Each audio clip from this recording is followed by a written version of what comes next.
Comment pouvons-nous donner un sens à cette crise de la dette européenne qui est en cours?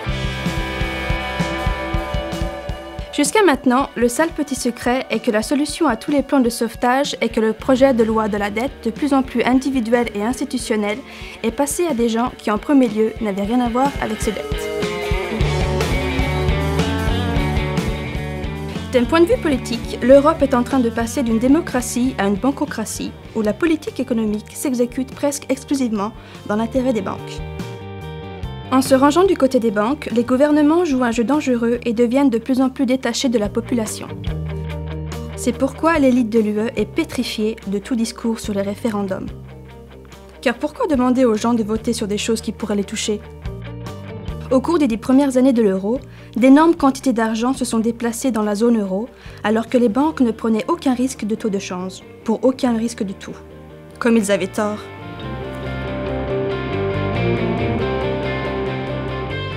Maintenant, les gouvernements doivent de l'argent à d'autres gouvernements, les pays doivent de l'argent à d'autres pays qui ne pourront jamais rembourser. Il n'y a que deux façons de sortir de toute crise de dette.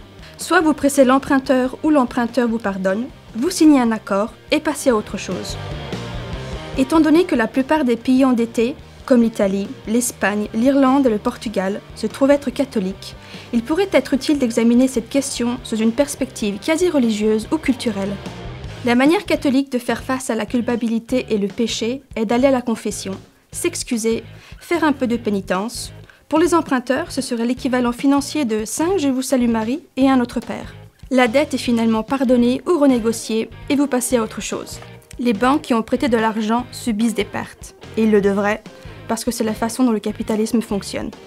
C'est quelque chose appelé la co-responsabilité, ce qui signifie que le prêteur et l'emprunteur sont tous deux responsables. Ou bien nous pouvons faire le contraire. Nous pouvons prendre la route ancienne du protestant où le pécheur est l'emprunteur et non le prêteur et le débiteur. L'emprunteur est obligé de souffrir en subissant une damnation économique affectée par des années d'austérité. Lorsque vous y pensez réellement, nous ne parlons pas vraiment du protestantisme de Max Weber. C'est plus Karl Marx que Max Weber, mais c'est seulement Marx pour les gens riches. Parce que quand les choses vont bien, les banquiers se payent une fortune, et puis quand les choses vont mal, ils ne paient pas pour leurs erreurs, c'est vous qui le faites. Pour les gros portefeuilles, c'est une affaire de pile je gagne et face tu perds. Mais qu'en est-il des pays eux-mêmes? La façon dont l'économie fonctionne est qu'il y a un problème avec l'austérité, parce que l'austérité est censée résoudre la crise de la dette.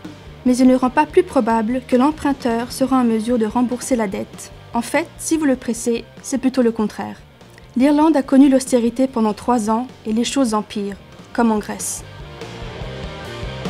Quelqu'un intelligent, je ne me souviens pas exactement qui il était, si c'était Albert Einstein ou Roy Keane, a dit une fois que la définition de la bêtise est faire la même chose encore et espérer des résultats différents. Mais c'est exactement ce que fait l'Europe.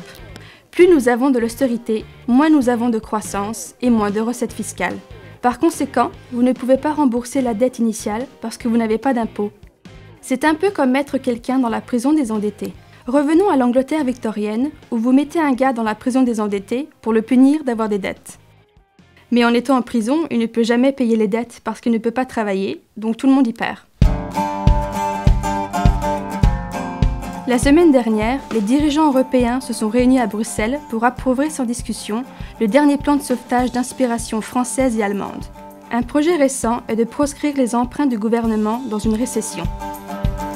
Mais quiconque connaît ce qu'est l'économie sait que la récession fait partie des flux et du reflux du cycle économique. Mais l'Allemagne n'aime pas ce flux et reflux, alors ils veulent le rendre illégal. Mais rendre quelque chose illégal ne signifie pas qu'il va disparaître. Par exemple, vous pouvez rendre les drogues illégales, mais cela ne signifie pas qu'elles vont disparaître. Le point crucial de la question est qu'il faut une erreur de diagnostic du problème. Prenons l'exemple de l'Irlande. L'Irlande est le canari dans la mine de charbon. Parce que ce qui s'est passé en Irlande se passe partout dans l'UE en ce moment. Une bonne façon de penser à une récession de l'anxiété est de penser à Woody Allen. Il est névrosé, il est inquiet, il ne sait pas quoi faire.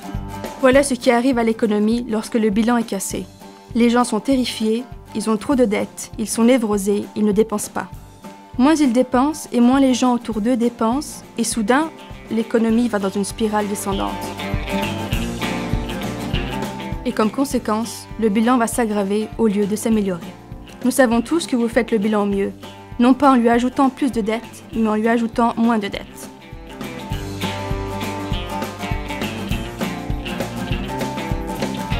Dans ce type de récession, à la Woody Allen, les gens ne dépensent pas, ils épargnent et épargnent et épargnent.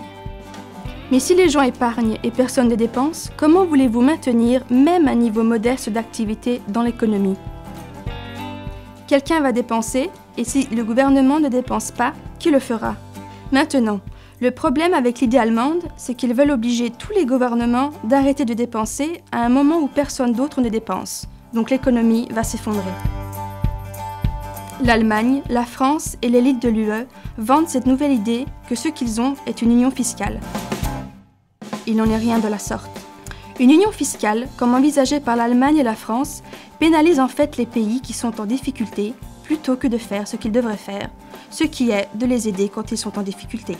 Ce n'est pas une union amicale, c'est une camisole de force vindicative mise en place pour aider les banques et non les pays.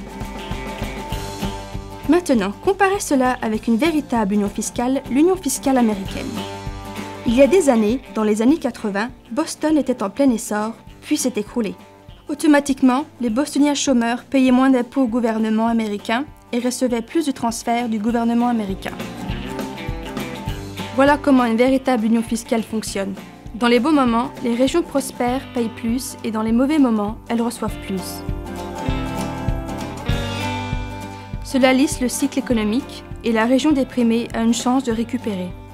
Si Boston et les Massachusetts avaient été dans une union fiscale de type allemande, Boston aurait été puni, pas aidé, et sa dépression post-boom aurait duré des années et des années plutôt que d'avoir une récupération rapide, ce qui s'est passé car le reste des États-Unis ont contribué à cette récupération.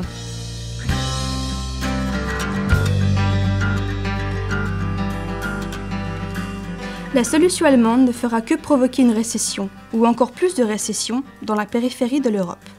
Cela entraînera plus d'argent à circuler en Allemagne, et non pas en dehors de l'Allemagne, parce que le risque du défaut de paiement augmente dans la périphérie. Dans le temps, une grande partie de l'Europe commence à ressembler à la Grèce, au bord du gouffre. Comme l'argent circule en Allemagne, les prix des fonds obligataires allemands augmentent, comme pour la Grèce, et cela donnera aux autres l'autorisation de faire de même. Par défaut, la Grèce déclenche l'effet domino, parce que les Européens diront « si les Grecs peuvent le faire, pourquoi pas nous ?» Faut-il s'étonner désormais que le prix de l'or est ferme, les rendements sur les fonds obligataires allemands sont en baisse et l'euro s'affaiblit face au dollar ?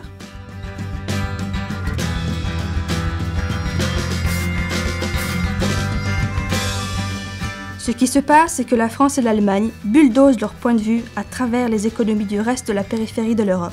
Dans le processus d'essayer de sauver l'euro, la France et l'Allemagne sont en fait en train de détruire l'Union européenne.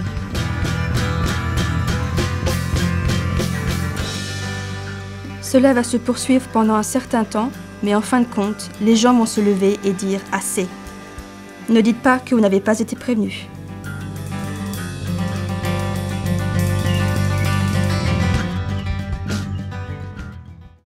Run, run, run, run.